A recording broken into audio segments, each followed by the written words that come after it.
Join the crew of the Maiatla as we visit the Galapagos Islands. These unique isolated islands have given birth to amazing creatures, birds and plants that you will find nowhere else on the planet, and inspired a young Charles Darwin who created a theory of evolution, and we would never see the world the same again.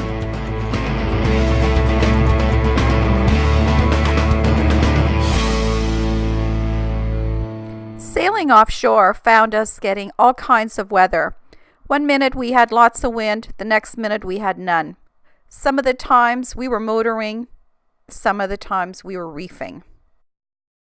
Day 5 at sea. Here's the crew, and let's see what they have to say. So, hey, you just said something about putting a reef perhaps in the main, because it's kind of snotty out? Nah, gonna wait. It's living on the edge. Down. How many miles before we get to see the land, do you think? We'll be probably 30 miles out.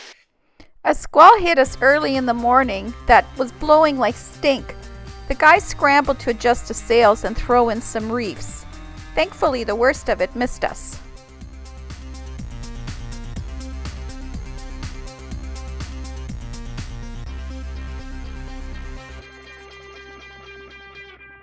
Oh, she got cold last night. Did you have to put a hoodie on? I had to put clothes on. The naked Canadian was clothed. Yes, it was terrible. I saw your hoodie come out this morning. You were ready. It did.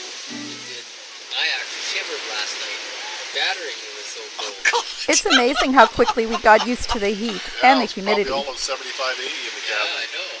Yeah. I found it cold enough that I had to steal Nick's sheet. I had to take your sheet Yeah, look at overnight. that. Looked like you guys had pitched a tent in there. Going from the top. My upper bunk in the V berth was the equivalent of a coffin. And I got cold, and Nick's laying there, so I grabbed the corner of his sheet and I slid it up. Yeah, that was more in the corner of his sheet. So what is this, about 20 knots? 15? That's what 18 knots looks like. Can you imagine 40 or 50? We continued battling seasickness, and Nick was really starting to suffer. He spent most of his time in the cockpit with a bucket close by. We were expecting the worst. For me, as long as I'm on the outside looking at that horizon eating soda crackers, I'm okay. Throw in some lemon ginger tea and I'm happy as a clam.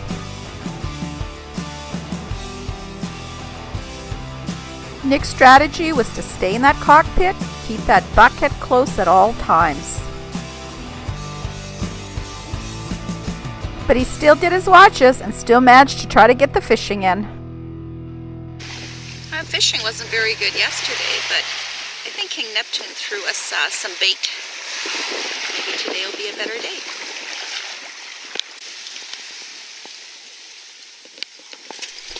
As evening fell, we had a surprise visit from a booby bird who had a particularly fondness for Mark. Oh, Mark just got pooped on. Hey, was that a frigate bird or is that a friggin' bird? Friggin' bird.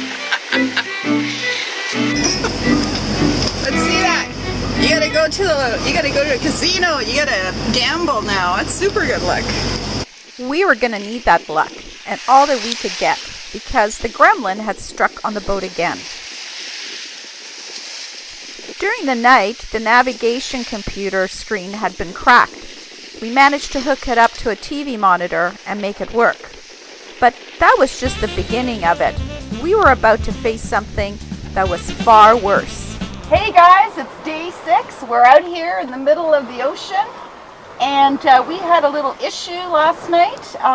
And we have now become officially a sail-only boat. You want to speak about that, guys? No. It's the midnight till 6's fault. It always happens on their thing. Watch. It's always our watch, Marina. I We know. get all the boats. We get all the action. Yeah. Yeah, they stick the newbies on it because they know we're gonna right. Blame it all on you. Yeah. Blame it on us. Well, I had my head stuck in the engine room last night because of So I guess blood fuel filter and a bunch of water that came through during all that rough weather, and it basically destroyed our fuel ejector pump. So we're totally engineless now. Yeah. Anyways, So what's the strategy? we're all gonna die out here. What? I didn't sign. What? Yeah. We're sailing. Oh, we're sailing now. We're sailing. We're Yeah. fishing. We got a line out. Yeah. Yeah. Everything else works. We just got no pushing from the engine there. And he got his email out to the girls so they know that we're going to be a little late because we were so far ahead of schedule. I was already picking out the tours that I was going to take. Somebody jinxed us.